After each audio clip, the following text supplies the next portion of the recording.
जय हिंद दोस्तों। तो आज हम लोग फिर विथेल्ड को लेकर के 3 टॉपिक पे आज बात करने वाले हैं। ठीक है। पहला है फिंगर मिसमैच। ठीक है, कि फिंगर मिसमैच कैसे होता है। ठीक है। और सेकंड कि विथेल्ड क्या होता है। ठीक है, जितने भी कैंडिडेट हैं, चाहे 2024 हो, 2022 हो, 2025 हो, आखिर विथेल्ड में किस कारण से आते हैं कैंडिडेट। ठीक है। और थर्ड बात करेंगे कि ज्वाइनिंग में कितना टाइम लगता है। ठीक है। तो पहला बात करते हैं कि फिंगर मिसमैच क्यों होता है। ठीक है। फिंगर मिसमैच जो है, जिस टाइम हमारा जो है एग्ज़ाम होता है, ठीक है, उस टाइम बायोमेट्रिक लेता है। ठीक है, उस टाइम बायोमेट्रिक वहाँ पे लेता है। अगर उस टाइम अगर बायोमेट्रिक ले लिया, ठीक है, और वही बायोमेट्रिक अगर मैं फिजिकल अगर मैं एग्ज़ाम क्वालिफाई किया, उसके बाद मैं फिजिकल में गया, तो उस टाइम अगर मेरा बायोमेट्रिक वो एग्ज़ाम टाइम वाला से अगर मैच नहीं करेगा, ठीक है, तो वो हमको विथेल्ड में डाल सकते हैं। ठीक है। और पहला हुआ कि मान के चलिए अभी मैं एग्ज़ाम की तैयारी कर रहा हूँ। ठीक है। चाहे मेरा किसी कारण पे अंगुली पे कट का निशान लग गया, चाहे जैसे बहुत कोई कैंडिडेट का होता है कि हाथ का जो उमर का मतलब ऊपर का जो स्किन होता है वो उजड़ने लगता है, जिसके कारण बहुत कोई का फिंगर नहीं लेता है। ठीक है। किसी तरह तो एग्ज़ाम नहीं ले लेता है, बट फिजिकल टाइम वहाँ पे नहीं लेता है। ठीक है। तो ऐसे में आप विथेल्ड जा सकते हैं। फिंगर मिसमैच आप बात किया जाए तो जीडी में 3-4 प्रक्रियाएँ होती है। ठीक है। पहला हो गया आपका रिटन, उसका बाद हो गया फिजिकल, उसका बाद हो गया आपका मेडिकल, उसका बाद अगर किसी-किसी कैंडिडेट का अगर री-मेडिकल दिया तो री-मेडिकल। ठीक है। ये तीनों में अगर 3-4 जो प्रक्रिया हैं, अगर इसमें किसी भी कैंडिडेट का अगर एक बार भी फिंगर मिसमैच हो गया, ठीक है, तो आपको विथेल्ड में डाल सकते हैं। ठीक है। और जैसे कि बहुत से ऐसे कैंडिडेट हैं जो रेगुलर काम करते हैं। ठीक है, बहुत ऐसे कैंडिडेट हैं, मैं भी विथेल्ड हूँ, तो हमें बहुत ऐसे कैंडिडेट से बात हुई जो बहुत जो मजदूरी करते हैं, जो घर में काम करते हैं, उसको उनका जो है सो किसी कारण से अंगुली पे कट का निशान हो, चाहे जो भी हो, ये हो जाता है, जिसके कारण उनको झेलना पड़ा था विथेल्ड। ठीक है। तो मिसमैच होने का एक रीज़न होता है, बहुत ऐसे कैंडिडेट हैं, या तो फिर हमारा गलती हो सकता है, या तो फिर सेंसर का गलती हो सकता है, जो बायोमेट्रिक सेंसर होते हैं। ठीक है। या तो फिर सिस्टम की खराबी हो सकती है। ठीक है। हम लोग थे उस टाइम, जिस दिन मेरा फिजिकल था, उस दिन का मैं बात कर रहा हूँ कि 15 कैंडिडेट लगभग, ठीक है, मेरिट में आए हैं जो विथ फिंगर मिसमैच है। तो मान के चलिए उस दिन का कितना का फिंगर मिसमैच हुआ होगा। ठीक है। तो बहुत ऐसे रीज़न होते हैं, सेंसर की हो सकती है, बायोमेट्रिक जो वहाँ पे लेते हैं ऑफिसर, वो ठीक से नहीं बैठा पाएँ। ठीक है। तो फिर मैक्सिमम बार उसको ट्राई नहीं करवाएँ। ठीक है। अगर एक बार बायोमेट्रिक नहीं ले रहा है तो उसको धुला के करवाना चाहिए, जैसे हाथ साबुन से धो लीजिए, पानी से धो लीजिए, उसके बाद कपड़े से पोंछिए, उसके बाद दीजिए। तो बहुत ऐसे रीज़न होता है, बहुत हमारे यहाँ तो 1 से 2 बार किया, उसके बाद आगे भेज दिया। ठीक है। तो फिंगर मिसमैच वालों को एडमिट कार्ड में लिख दिया जाता है वेरिफिकेशन बाय पिक्चर। ठीक है, कि इस व्यक्ति को जो है सो आइडेंटिफाई किया गया है फ़ोटो मैच करके। ठीक है। तो जिसके कारण विथेल्ड में डाल दिया जाता है। और सेकंड बात करेंगे विथेल्ड क्या है। ठीक है, विथेल्ड क्या है। तो विथेल्ड दोस्तों, किसी भी कैंडिडेट को अगर उस वैकेंसी की जो प्रक्रियाएँ हैं, ठीक है, रिटर्न से लेकर के फाइनल मेरिट तक, अगर उसको किसी भी प्रकार से डिपार्टमेंट के को अगर आपके ऊपर शक हुआ, ठीक है, तो तो फिर आप सस्पेक्ट पाए गए तो आपको विथहेल्ड में डाल सकते हैं। ठीक है। जैसे बायोमेट्रिक हो गया, बहुत ऐसे कैंडिडेट हैं जो डॉक्यूमेंट में हो जाते हैं। ठीक है। एक मैं कैंडिडेट का बात कर रहा हूँ कि उसका सिर्फ़ मतलब ये पेरेंट्स का नाम में मतलब मिस्टेक था। मतलब क्या बोल सकते हैं, मिस्टेक नहीं, मतलब इंग्लिश में ए या तो फिर कुछ था, उसमें मिसिंग था। ठीक है। तो जिसके कारण उसको विथहेल्ड में डाल दिया गया। ठीक है। तो विथहेल्ड कितने तरीकों से जा सकते हैं। एक हो गया बायोमेट्रिक, एक हो गया आपका डॉक्यूमेंट डोमिसाइल। ठीक है। और तीसरा हो गया, बहुत ऐसे कैंडिडेट हैं जो इस बार विथहेल्ड आया है, जो एग्ज़ाम टाइम से भी विथहेल्ड है। तो एक कैंडिडेट से बात हुई थी एग्ज़ाम टाइम पे, तो उनका वही वो कैंडिडेट बता रहा था कि मेरा 10 मिनट या 5 मिनट पहले मेरा क्वालीफाई हो गया था। मतलब क्वालीफाई नहीं बोल सकते हैं उसको, कि सबमिट मतलब वो पेपर कर लिया था 10-5 मिनट पहले, तो जिसके कारण वो जो है सो इधर-उधर दूसरों के लैपटॉप में या तो फिर कंप्यूटर में झाँक रहा था। तो इसके कारण उसको विथेल्ड में डाल दिया गया, ठीक है? तो विथेल्ड बहुत तरह के होते हैं, बायोमेट्रिक है, डोमिसाइल है, ठीक है?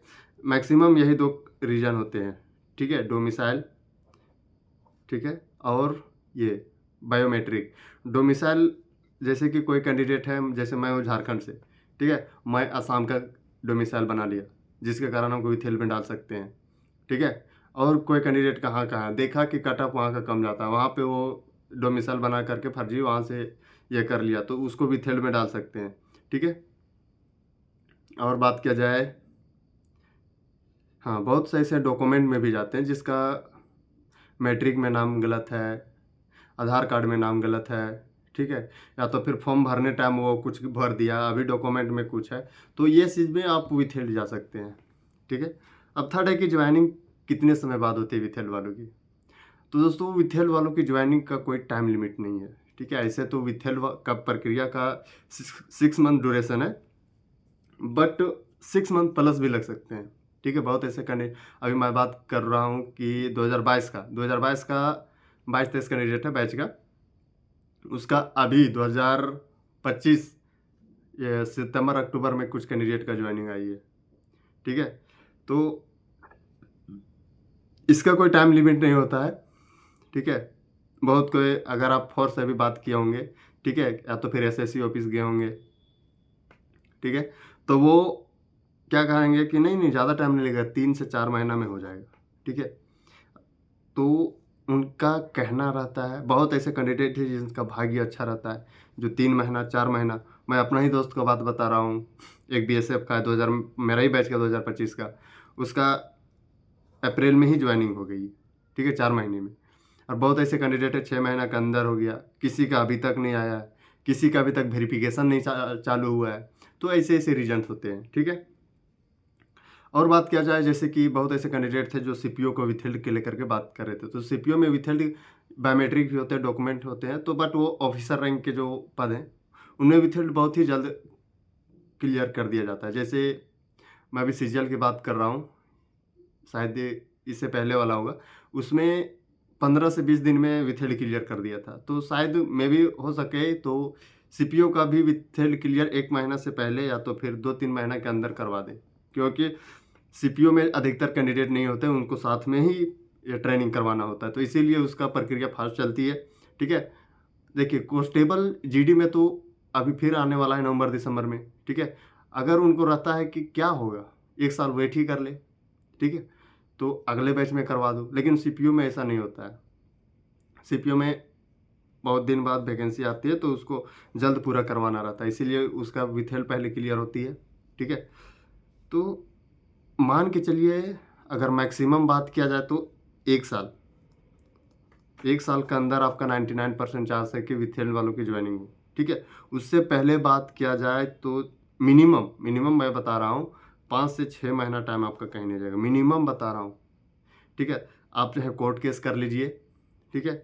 चाहे आप कहीं से सेटिंग कर लीजिए, ठीक है? कि विथेल्ड क्लियर कराने बहुत ऐसे आपको दलाल मिलेंगे जो 1.5 लाख दीजिए, 2 लाख दीजिए, मैं आपको विथेल्ड क्लियर कर दूंगा, बट ऐसा कुछ नहीं होता है, ठीक है? कोर्ट केस करने वालों की थोड़ा बहुत होती है, जिसको कोर्ट ऑर्डर अगर देता है कि आप इसका इतना जल्द कीजिए, तो वो अगर डिपार्टमेंट उनकी कोर्ट ऑर्डर को टाल नहीं सकता, तो उनका वेरिफिकेशन जल्दी होती है, ठीक है? तो उसमें भी उस प्रक्रिया में आपको 5 से 6 महीना लग ही जाता है, ठीक है? और मैक्सिमम बात किया जाए तो 99% 1 साल आपका टाइम लग जाएगा, ठीक है? तो जितने भी कैंडिडेट हैं एसएससी जीडी 2025 का कैंडिडेट, ठीक है? वो नेक्स्ट एग्ज़ाम का तैयारी करते रहिए, ठीक है? इसका रिज़ल्ट आ भी सकता है जल्द, या तो फिर 1 साल भी लग सकता है, 6 महीना भी लग सकता है, कब आएगा ये पता नहीं, ठीक है? अभी तक मैं बात कर रहा हूँ, हम लोग अपने कॉन्टैक्ट में 4 से 6 हाँ, 6 दोस्त थे, 6 में से 4 का जॉइनिंग आ गई है, अभी तक हम लोग अभी 2 कैंडिडेट का भी बचा हुआ है।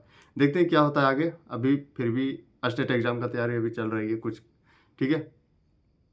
तो आप अपना तैयारी करते रहिए, और साथ में जितने भी कैंडिडेट हैं जो विथेल्ड हैं या तो फिर जो अभी मेडिकल के लिए जाएँगे, वो अपना फिंगर, ठीक है, बचा के रखिए, ठीक है। और वहाँ पे जितना से मैक्सिमम बार ट्राई करवाइए, ठीक है। नहीं तो बहुत ऐसा होता है कि 1 से 2 बार लिया, नहीं लिया। अगर आपका नहीं ले रहा है तो आप हाथ धो कर के आइए, सर मेरा लीजिए।